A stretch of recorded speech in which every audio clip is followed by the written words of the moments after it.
Jogo Aberto de volta, e agora a gente vai conversar com eles que visitam lugares que as pessoas realmente não querem muito ir, mas eles mostram o outro lado desse lugar. Eu tô falando do Fran e do UFO, do programa Não Conta Lá em Casa, do Multishow, e a gente vai conversar um pouquinho sobre como é que é fazer esse programa, que eles fazem também junto com o Léo e com o Pesca, que não estão aqui hoje. Primeiro de tudo, quando vocês contaram em casa que vocês iam fazer um programa, que iam visitar esses lugares assim, como é que foi? Na verdade, a gente realmente não conta lá em casa algumas vezes.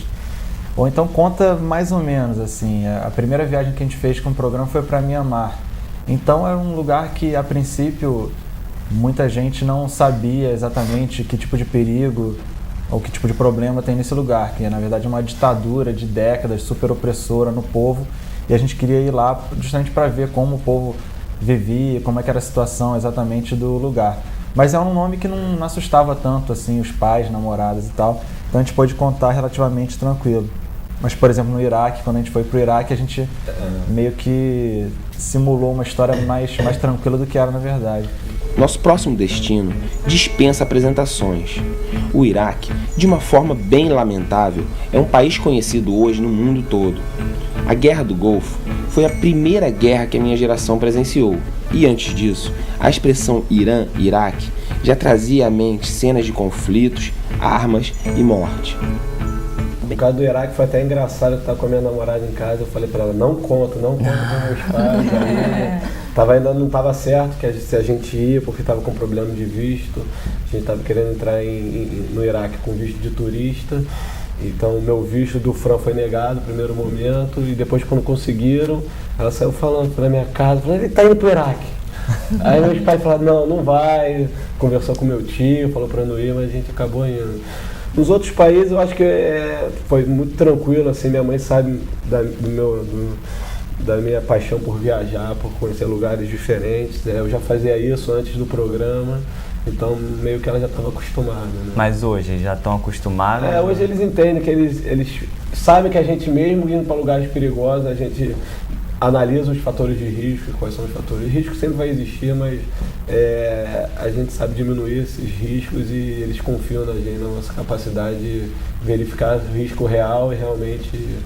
E também a nossa ideia não é muito ir para lugares perigosos, simplesmente. Pode ser ou não perigosos, depende. A gente vai para lugares polêmicos ou que as pessoas aqui no Ocidente, principalmente, não conhecem, não tem nenhuma noção, ou então tem uma noção, às vezes, deturpada do que realmente é. Então a nossa ideia é ir nesse lugar e descobrir o que é. Às vezes nem é um lugar perigoso. A gente foi a lugares que as pessoas consideram, sei lá, fundamentalistas, radicais, como o Irã, por exemplo, e é um lugar super tranquilo, um povo super hospitaleiro. A gente teve, sabe, uma das melhores viagens da minha vida foi essa. É um dos lugares mais seguros, eu posso falar sem medo nenhum, um dos lugares mais seguros do mundo para você fazer turismo. E como é que é a escolha? Porque tem lugares ali que realmente eu nunca ouvi falar. A escolha, assim, a gente faz um trabalho de pesquisa muito grande, né? Então a escolha parte de alguns princípios, teria que primeiro ser um lugar problemático, de algum tipo de problema, ou ter uma imagem errada aqui no Ocidente, entendeu? Então no Irã sempre está jogado na mídia com uma forma pejorativa e de repente tem várias coisas legais para falar do Irã que a mídia não fala, por algum tipo de interesse, não fala do Irã. E outros lugares realmente são muito problemáticos, como o Iraque, a gente foi para Bagdá, realmente é muito problemático. Somália, que a gente foi agora, está entrando na segunda temporada, ainda não foi pro ar os capítulos da Somália, é um lugar realmente muito problemático. Então, e tem outros lugares que não são tão problemáticos, como a Etiópia, que também a gente foi nessa segunda temporada, é um nome que choca muito, remete à fome, a problema na África, e de repente isso ficou há 20 anos atrás, na história da Etiópia. Entendeu? E um caso bem específico, esse lugar que está mostrando agora na série, nessa segunda temporada, que é Tuvalu, é um lugar que quando a gente foi para a Dinamarca para fazer uma cobertura, mais ou menos assim, da COP15, né, a conferência sobre aquecimento global, reunindo os maiores líderes do mundo para tentar um compromisso em reduzir as emissões de carbono. E a gente participou de tudo que era fórum e manifestações e tudo, e esse nome de Tuvalu, que até então a gente pouco conhecia, apareceu muito forte nesse evento como o primeiro país do mundo que pode sumir do mapa por conta do aquecimento global e com a subida das marés, ele por ser um país pequeno e muito, muito baixo, né, ele realmente ser engolido pelas águas. Né? The problem with what's happening in Tuvalu is that it's a reaction of the last past 25 years of emissions. So it's whatever happens now, it's not defeatism, but it's just that we need to use Tuvalu as an example that this is happening right now because of our past. Então a gente ficou descobrindo lá e viu que era uma história importantíssima de ser contada enquanto ainda dava tempo de alguém, ou então de chamar a atenção para essa causa através desse país tão emblemático, sabe? Então tem vários fatores que influenciam nessas coisas. No primeiro ano de temporada a gente ficou muito focado nos países que eram taxados como o eixo do mal, né?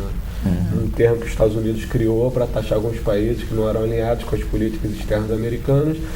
E a gente falou, bom, tá bom, os Estados Unidos chamam esses países de eixo do mal, vamos lá conhecer, entendeu? Então a primeira temporada foi muito focada nisso. Na segunda temporada a gente começa percebendo que de repente existe um inimigo muito mais verdadeiro e perigoso do que aquele supostamente eixo do mal, que seria o aquecimento global. E a gente começa indo para esse pequeno país, Tuvalu, vai para a COP15 para fazer uma cobertura maior do que desses problemas globais, e de repente depois vai para Tuvalu, que focar num determinado país. Depois disso a gente entende que a África, na África acontece o seguinte, para onde você olhar, apontar, vai ter um problema, entendeu?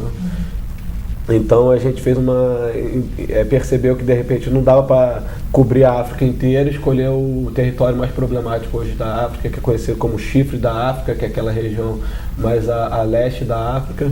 Foi uma colonização meio mais problemática que as outras, uma colonização italiana com inglesa. E onde é que está a Etiópia e a Somália, são os países assim, que remetem a problema na África. E a Somália hoje, sem dúvida nenhuma, é o lugar mais perigoso do mundo.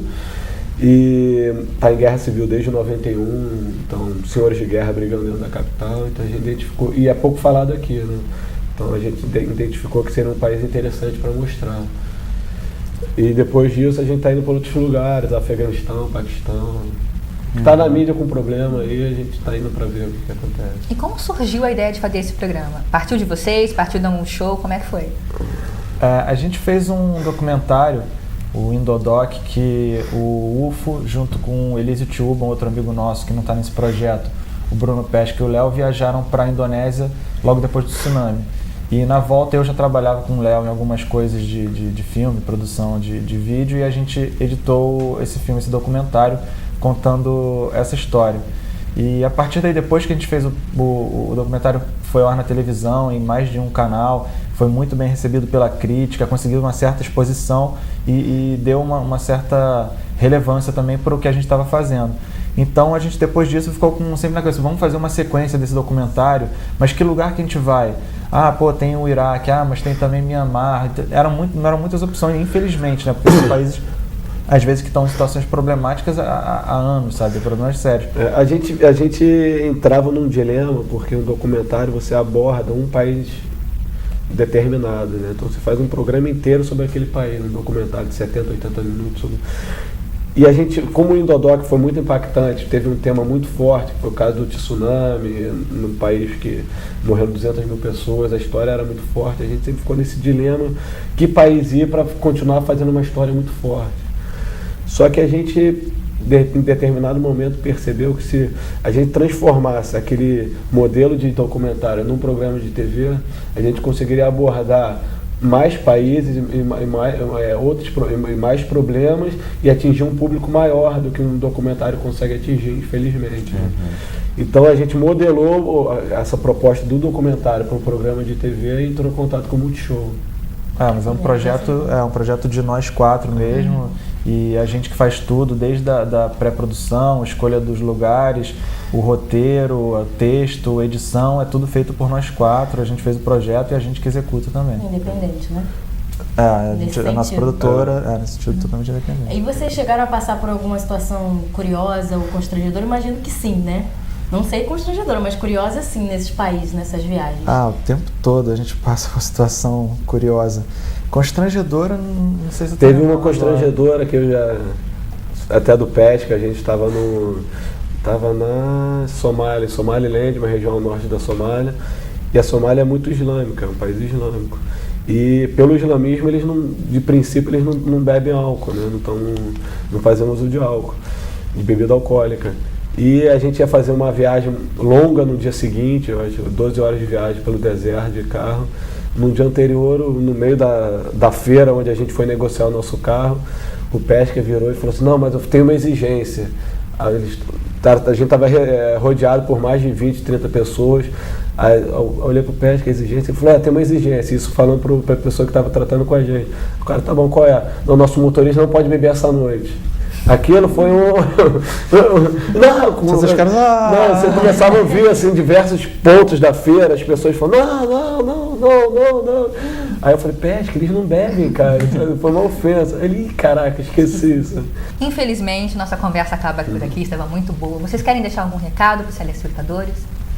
Não, falar para assistirem o programa, quarta-feira, 10h30 no Multishow.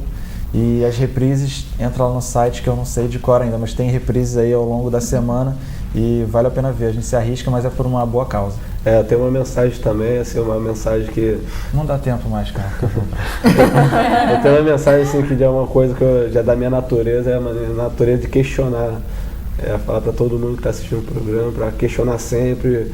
Nem sempre o que está na mídia é o verdadeiro, de repente nem sempre o que eu estou falando aqui é a verdade. Questiona. Acho que é isso que faz as pessoas inteligentes serem diferentes das não inteligentes, é questionar sempre. Obrigada, Ufa, obrigada, Fran. Jogo Aberto fica por aqui, até a próxima.